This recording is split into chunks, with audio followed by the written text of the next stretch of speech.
윤석열을 중심으로 대한민국을 바로 세우기 위해서 재건 타임이다라는 것을 우리는 확고하게 잡아야 된다라는 겁니다. 이 파도에 누구를 얹어야 된다. 그 누구는 김문수다. 반갑습니다. 김영은TV입니다. 연예인들 중에서 말이죠.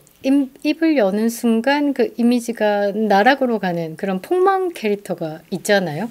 그것처럼 이재명이 말이죠. 이 대선 준비를 하면서 이 나락가는 그런 캐릭터가 아닌가라고 생각을 합니다.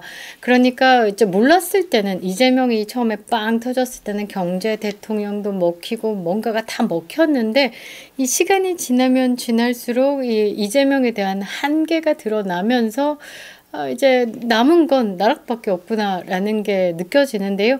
30% 박스권에 갇힌 이재명입니다.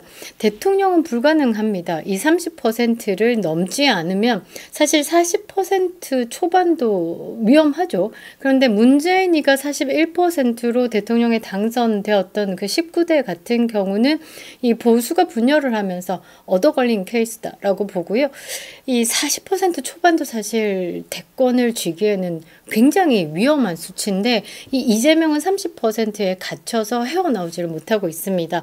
그런데 이것을 냉정하게 보도를 한 게 우파 진영의 언론이 아니라 MBC다라는 거죠. MBC가 이렇게 이재명에 대해서 여론조사를 터뜨리면서 한계를 보였다라는 것. 여기서 저는 보수의 승리 전략을 좀 볼 수 있었는데요. 이재명은 대통령이 불가능하다라는 것을 보인 이 MBC의 방송. 윤석열 대통령이 탄핵이 되고요. 조기 대선이 가시화된 이 시점에서 이재명은 대통령이 되기 위해서 대표직을 내려놓고 대선 행보에 대한 선언을 했습니다. 그런데 놀랍게도 그와 동시에 MBC, 있죠. 좌빨이 방송이다라고 불리는 MBC가 여론조사 결과를 내놓으면서 겉으로는 이재명에게 축포를 던지는 것 같지만 경고탄을 던진 것으로 돌아왔습니다. MBC가 말이죠. 엠브레인 퍼블릭에 의뢰해서 실시한 여론조사를 보면요. 이재명의 차기 대통령 적합도가 30%. 그런데 반대로 이 부적합 그러니까 절대로 네버 결코 대통령이 되면 안 되는 사람이다. 이재명을 픽한 국민의 여론이 37%로 나타났습니다. 더 눈에 띄는 점이 따로 있습니다. 무응답층이죠. 이도 저도 아니다. 그냥 도저히 이 판에 대해서 이해할 수 없다. 그게 무려 38%에서 40% 이상으로 추정된다라는 점입니다. 그러니까 이게 해석을 해보면요. 30%가 확고한 지지다라기보다는 대안이 없을 때의 최소한의 방어선이다. 의미로 해석할 수 있습니다. 그렇다면 궁금증이 발생을 하는데요. 왜 좌빨이 진영 대변자 역할을 해오던 MBC가 오히려 이재명의 치명적 약점을 적나라하게 공개를 했느냐? 왜 이런 여론조사를 발표했느냐라는 거죠. 그리고 왜 시점이 이재명이가 당대표를 사퇴하고 대선 출마 선언을 한 당일일까에 대한 내용이다라는 거죠. 자, 오늘 저는 30% 박스권에 갇힌 이 이재명의 한계의 의미에 대해서 좀 보고요. 좌빨이 방송이다라고 불리는 MBC의 의도된 조사 타이밍에 대해서도 분석을 좀 해볼 생각입니다. 그리고 지금 우파 진영에서 꼬꾸라지는 포인트가 드러났죠. 이게 우파에서는 기회일 수 있다라는 겁니다. 그래서 우파가 반드시 알아야 하는 대선 승리 공식에 대해서 이 세 가지에 대해서 집중적으로 다뤄보도록 하겠습니다. 구독과 좋아요 버튼 꼭 눌러주시고요. 끝까지 시청 부탁드리겠습니다. 큰 힘이 되고 있습니다. 자, 지지보다 더 큰 혐오를 가지고 있는 박스권에 갇힌 이재명의 정치적 한계. 그렇죠. 뭐 이재명은 이제 바닥이 보인다라고 생각을 하면 되는 것 같습니다. 본격적인 대선 행보 돌입에 이런 한계를 드러냈다. 이 첫걸음에 위기를 맞았다라고 저는 해석을 하는데요. MBC가 의뢰하고 엠브레인 퍼블릭이 수행한 4월 5일에서 6일자 여론조사. 이재명의 차기 대권 적합도 30%, 그러나 부적합도는 37%로 오히려 더 높게 나왔다라는 것. 응답자의 40%가 지지 후보가 없다. 무응답으로 추정되고 있습니다. 이 수치는 이재명이 1위를 하고 있다라고 해석을 하기보다는 다른 후보들이 지지를 받지 못하는 진공 상태에서 혼자 움직이고 있다 라고 보는 겁니다. 제가 판단할 때는 지금 국민의힘에서는 어떻습니까? 확실한 대권 주자가 드러나지 않은 상황에서 뭐 우왕좌왕 뭐 거기서 막 많은 사람들이 나와서 흥행에 지금 성공을 할 것이다라서 기대를 뿜뿜뿜 하고 있지만, 사실상 뭐 보수 유권자 입장에서 이렇게 국민의힘을 봤을 때는 한심 그 잡채다라는 거죠. 그래서 이쪽 진영은 지금 그냥 진공 상태 그냥 내버려 두는 겁니다. 그래서 지금 눈에 띄는 아이는 이재명과 저기 변방에 뭐라고 해야 되나, 이제 깝치고 자빠진 이준석 정도. 그래서 다른 후보들이 지지를 못 받고 있는 상황에서 이재명만 보이는 거죠. 그래서 결국은 뭐냐, 이 30%는 강성 지지층이 보이는 것이다 라고 보는 겁니다. 더 심각한 거는 이재명이죠. 이재명은 본선에서 말이죠, 외연 확장을 할 수 있는 여지가 매우 좁다라는 점입니다. 결국은 돌고 돌아 개딸뿐이다 라는 거죠. 왜냐하면 이 극렬한 지지층 30%, 그 반대로 절대적으로 이재명이 안 된다, 결코 네버 용서할 수 없다, 거부한다, 우액하는 층이 37%로 드러났기 때문이죠. 그러니까 아무리 열심히 외연을 확장하고 공략을 한다라고 해도 혐오 여론이 먼저 맞고 선다라는 겁니다. 그 혐오 여론을 넘어서야 된다라는 건데, 이재명이 혐오 여론을 넘어서는 그런 뭐 새로운 바람과 돌풍이 없습니다. 그러니까 무죄를 받는다, 나 아무 죄 없어요 해도 사람들이 무죄구나, 이재명이 역시 청렴했어, 이게 아니죠. 이거 사법부와 또 검은 거래, 이번엔 권순일이 아니고 누구냐, 이런 혐오가 깔려있는 상황이기 때문에 넘기는 어렵다, 그런 거죠. 그래서 이재명이 그 윤석열 대통령 탄핵 이후에 줄곧 30% 초반대 지지율을 유지해 온 것은 상승의 가능성이 없다 라고 해석할 수 있습니다. 한계, 그러니까 이재명의 천장은 딱 30% 초반대다. 요거를 딱 넘기려는 반전 포인트가 없으면 그 안에서 뱅글뱅글 돈다라고 보는 겁니다. 국민의힘은 물론 중도층에서도요, 가장 대통령으로 적합하지 않은 인물 1위가 이재명이다라는 상황에서 이재명이 이 천장을 뚫기는 굉장히 어렵다라고 봅니다. 강성 지지층, 쪼까리 들고 다니는 그 개딸, 폭력을 담고 있는 이 개딸의 30%만으로는 절대 네버 결코 대통령은 될 수 없습니다.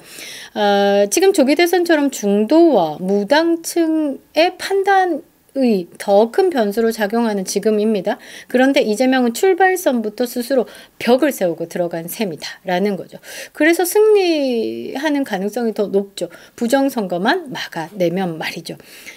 지금 저는 여기서 조금 궁금한 게, 왜 MBC가 이 민주당 방송센터다 또는 MBC다라고 조롱받고 있는 이 MBC가 이재명의 대선 출마가 뭐 공식화되고 있는 이런 상황에서 이런 여론조사를 내놨다라는 게 이상하다라는 거죠. 표면적으로는 지지율 1위다 라면서 축포를 빵빵, 그렇지만 국민들은 그거를 보지 않고 사실상 정반대 37%의 혐오성에 대한 지지율을 보는 거죠. 무응답이 40%. 와, 굉장히 큽니다. 이제 이런 의미는 딱 하나죠. 국민 대다수가 아직 선택하지 않았고 선택할 준비가 되어 있지도 않고 선택지에서조차도 이재명은 아니 옳시다 라는 거죠.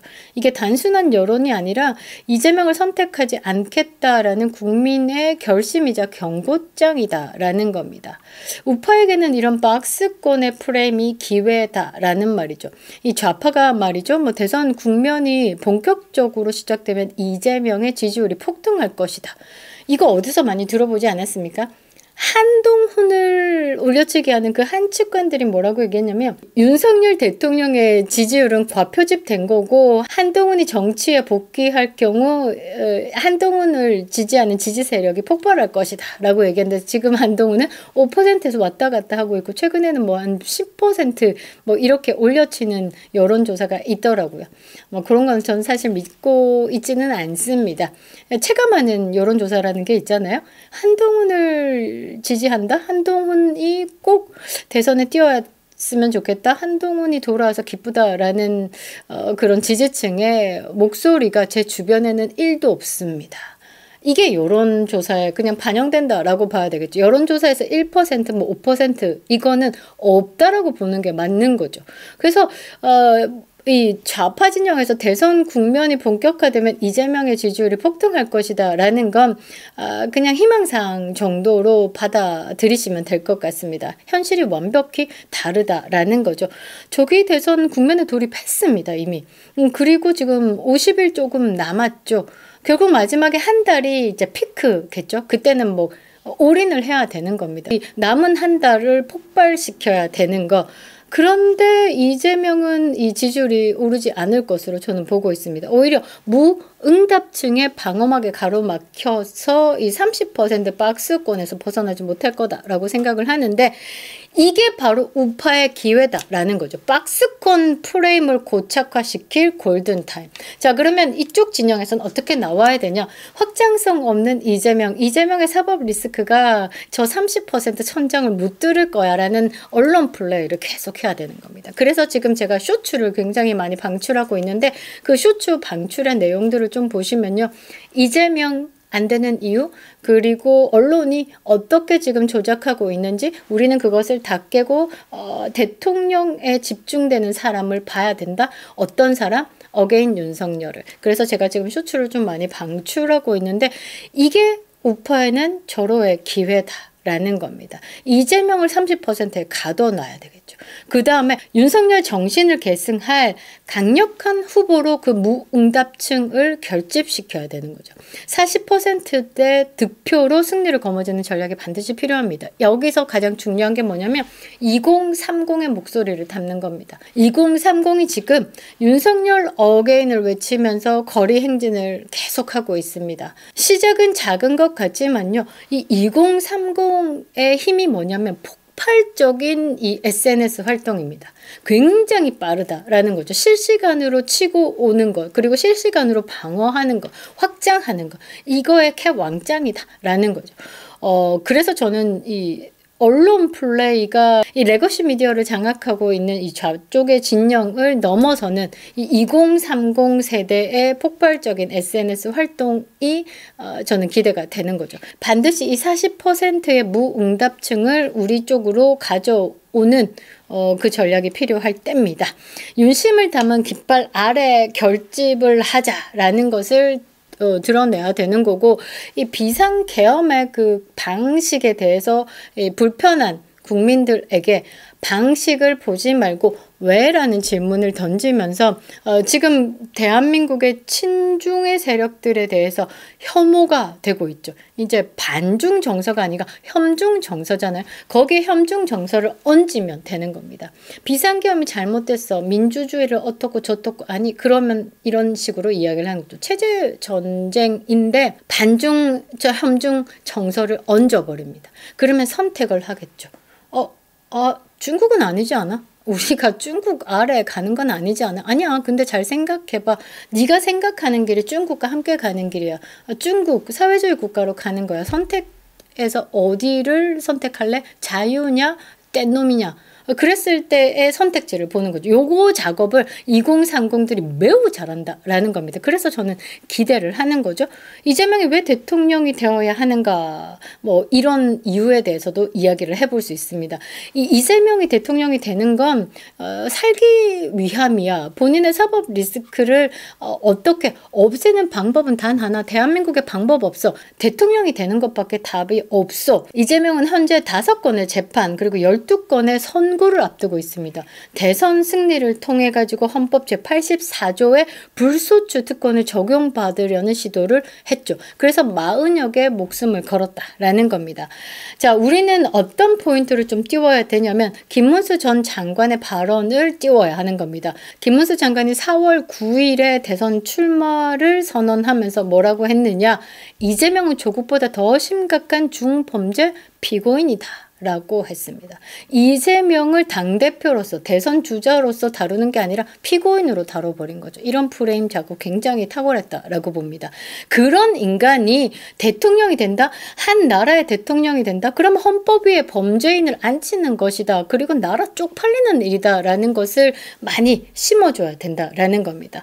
그리고 김문수는 확장성이 부족하다라는 평가를 던진 안철수 같은 경우도 이 포인트를 잘못 잡은 거죠. 지금 보수한테 필요한 게 확장이 아닙니다. 윤석열 정신을 지킬 수 있는 신념을 가지고 보수의 재건을 논할 수 있는 사람을 뽑겠다라는 게 지금 국민들의 목소리다라는 거죠. 국민들의 목소리를 담고 그 파도에 올라타서 지금 깃발을 들어야 하는 주자를 대한민국 국민들은 찾고 있다라는 겁니다. 우리는 지금 정권을 되찾겠다라고 이렇게 하는 게 아니라 진실을 찾고 대한민국을 바로 세우려고 하는 겁니다. 그래서 우리가 지금 윤석열 어게인을 외치고 있는 거죠.